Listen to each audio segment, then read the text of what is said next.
ജയസൂര്യ ചിത്രം ആട് 3 one last ride shooting പുനരാരംഭിക്കുന്നതിനായി സംവിധായകൻ മിഥുൻ മാനുവൽ തോമസ് അറിയിച്ചു.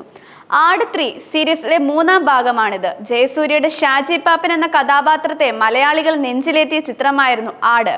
ഒരു ഭീകരജീവിയാണ്. തിയേറ്ററിൽ വലിയ വിജയം നേടാനായില്ലെങ്കിലും പിന്നീട് പ്രേക്ഷകർക്കിടയിൽ ചിത്രം ഒരു തരംഗമായി മാറി. ഇതിന് പിന്നാലെ ഇറങ്ങിയ 2-ാം ഭാഗമായ ആട് 2 വലിയ വിജയമായിരുന്നു.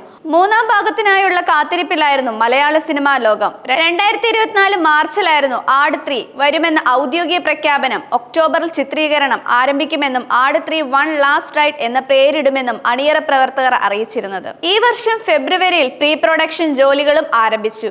മെയ് 15 മുതൽ ഷൂട്ടിംഗ് ആരംഭിക്കുമെന്ന് പൂജാ ചടങ്ങിൽ മിഥുൻ മാനുവൽ തോമസ് അറിയിച്ചിരുന്നു. ഇതൊരു സോബി ചിത്രമല്ല എന്നും എപ്പിക് ഫാന്റസി മോഡൽ ഉള്ളതാണെന്നും അദ്ദേഹം അന്ന് വ്യക്തമാക്കിയിരുന്നു. ഏറെ ആകാംക്ഷയോടെ കാത്തിരുന്ന ആരാധകർക്ക് സന്തോഷം നൽകിക്കൊണ്ട് ആട് 3-യുടെ ഷൂട്ടിംഗ് പുനരാരംഭിക്കുന്നുവെന്ന് സംവിധായകൻ മിഥുൻ മാനുവൽ തോമസ് ഇപ്പോൾ സ്ഥിരീകരിച്ചിരിക്കുകയാണ്. പ്രീ പ്രൊഡക്ഷൻ ജോലികളും ആദ്യ ഭാഗത്തിലെയും 2-ാം ഭാഗത്തിലെയും ചില രംഗങ്ങളും ഉൾക്കൊള്ളിച്ചുള്ള ഒരു വീഡിയോയും ആദ്യം പങ്കുവച്ചു. മിഥുന്റെ ഈ അപ്ഡേറ്റിന് പിന്നാലെ നിരവധി ആരാധകരാണ് ആശംസകളുമായി രംഗത്തെത്തിയിരിക്കുന്നത്.